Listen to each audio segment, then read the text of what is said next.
good morning, friends. I'm Professor Naresh Rakha. I hope that you have already seen my video on the topic how to write first research article. Today, I would love to talk about basic principles of writing an effective introduction to your first research article. As we all know, introduction is the entry point into the research article you have attempted.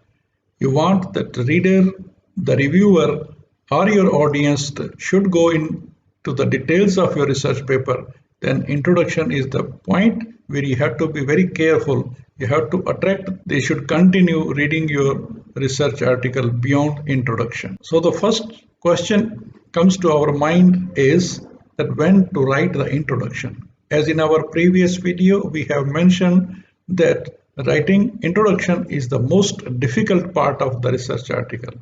Though this is the first section of research article after the title and abstract, but many experts are of the opinion that we should write experimental design, results, discussions and conclusions section of the article first and then start attempting to write the introduction. Once we have written all other sections, now we know all important things which needs to go into the introduction section. Why I think that introduction is so important. In fact, good introduction provides a solid foundation to the article and compels the readers and reviewers to continue reading that article. At the same time, introduction shows the background of the study and its objective.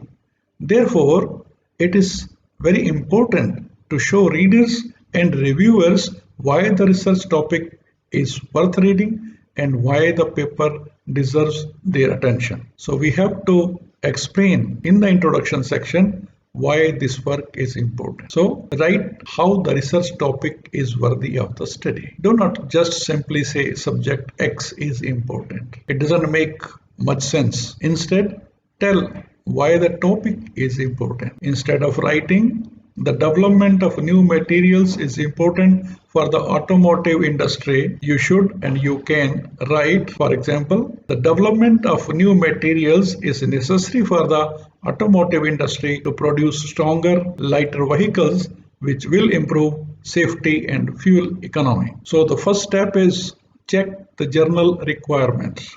Many journals have specific requirements for the introduction in their guidelines for the authors.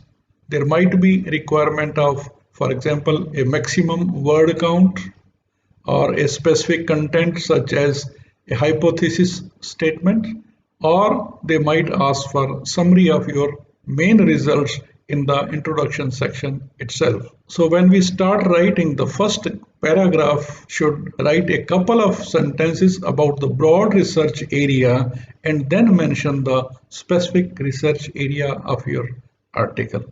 This way, the article will draw the attention of a larger group of readers and audiences and not only the very specific narrow field interested researchers. So the step number 3 will be write aims and importance. The second paragraph should mention what you wanted to achieve and why the reader should be interested in finding out whether you achieved it or not. Instead of simply saying that the topic is important, show why the topic is important. The basic structure can be as simple as we aim to do X, which is important because it will lead to Y. The step number 4 will be writing the review of literature. In thesis, the review of literature is a specific and separate chapter. However, in the research article, the review of literature is to be cited in the introduction part.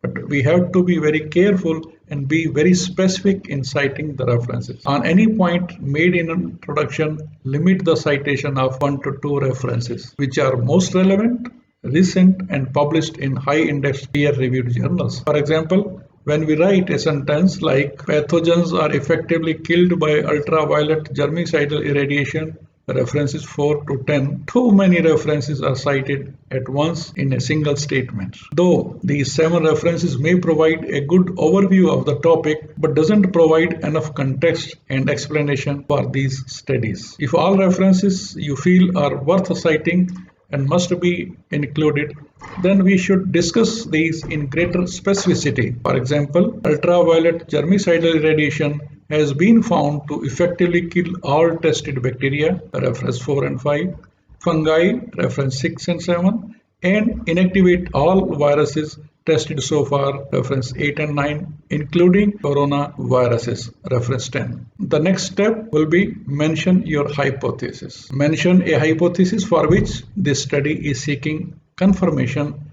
or validation or verification. For example, in this study, we hypothesize that X is related to Y and we should use method A to test this hypothesis. For research in formal sciences or exploratory research, you could consider stating a research question instead. The question can be like, in this study, we examine the following research question, that is X related to Y? At the same time, you should note that the research question doesn't always have to be stated in the interrogative form with a question mark. Instead, you can put the question into a declarative sentence. For example, you can write, in this study, we investigate whether X is related to Y. The hypothesis and research questions are effective because they help give shape to your research article. While writing the introduction, we have to keep in mind that this should be kept short. Important tips is try to avoid the long introductions. A good target length of the introduction is